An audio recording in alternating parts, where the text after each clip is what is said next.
गणेशाय नमः। इस वीडियो में आज जानेंगे श्री मकर संक्रांति कथा। कपिल मुनि। मकर संक्रांति की पूजा के समय पढ़े सुने ये कथा, जीवन में मिलेगी सफलता। हर साल मकर संक्रांति का पर्व सूर्य के मकर राशि में गोचर करने की तिथि पर बेहद उत्साह के साथ मनाया जाता है। इस अवसर पर सूर्य देव की विधिपूर्वक पूजा अर्चना करने का विधान है। इस दिन स्नान दान करने का विशेष महत्व है। मान्यता है कि मकर संक्रांति के दिन पूजा के दौरान मकर संक्रांति की कथा का पाठ करने से सुख शांति मिलती है।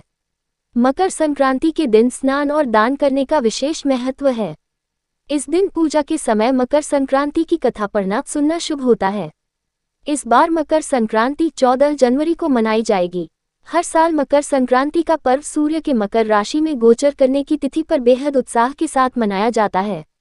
इस अवसर पर सूर्य देव की विधिपूर्वक पूजा अर्चना करने का विधान है। ऐसा करने से कुंडली में सूर्य ग्रह मजबूत होता है। कहा जाता है कि कुंडली में सूर्य ग्रह के मजबूत होने से व्यक्ति को जीवन में सफलता हासिल होती है। इस बार मकर संक्रांति 15 जनवरी को मनाई जाएगी। इस दिन पवित्र नदियों स्नान करने का विशेष महत्व है। साथ ही दान करना भी उत्तम माना जाता है। मान्यता है कि मकर संक्रांति के दिन पूजा के दौरान मकर संक्रांति की कथा का पाठ करने से सुख शांति मिलती है। चलिए पढ़ते हैं मकर संक्रांति की कथा। मकर संक्रांति कथा। पौराणिक कथा के अनुसार एक प्रभावशाली कपिल मुनि थे।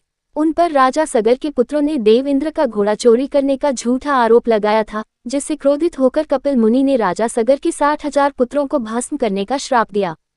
देव इंद्र के द्वारा ऋषि से माफी मांगने पर कपिल मुनि का गुस्सा शांत हुआ। उनकी माफी पर कपिल मुनि ने उपाय के तौर पर बताया कि मां गंगा को किसी भी तरह पृथ्वी पर लाना होगा। राजा सगर के पोते अंशुमान और राजा भागीरथ की अधिक तपस्या करने के बाद पृथ्वी पर मां गंगा प्रकट हुई। धार्मिक मान्यता के अनुसार इसके बाद जब राजा सगर के 60,000 पुत्रों को मोक्ष की प्राप्ति हुई, तब से हर साल मकर संक्रांति का पर्व मनाया जाता है। मान्यता है कि मकर संक्रांति पर गंगा स्नान और दान करने से इंसान के सभी बुरे पाप खत्म हो जाते हैं और पुण्य की प्राप्ति होती है। इस दिन गंगा स्नान करने से 10 अश्वमेध यज्ञ और 1000 गाय दान करने के समान शुभ फल की प्राप्ति होती है। इस दिन कई चीजों का दान करने से सभी कार्यों में सफलता हासिल होती है और घर में सुख शांति का आगमन होता है। गंगा स्नान से साधक को मोक्ष की प्राप्ति होती है।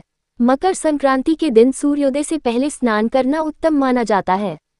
अगर आपको ये कथा प्रसंग अच्छी लगी हो तो ऐसी ही और धार्मिक कथा प्रसंग को सुनने के लिए आप हमारे improve your knowledge YouTube channel को सब्सक्राइब, लाइक और ज़्यादा से ज़्यादा लोगों के साथ शेयर करें। अपने विचार हमें कमेंट बॉक्स में ज़रूर भेजें। धन्यवाद।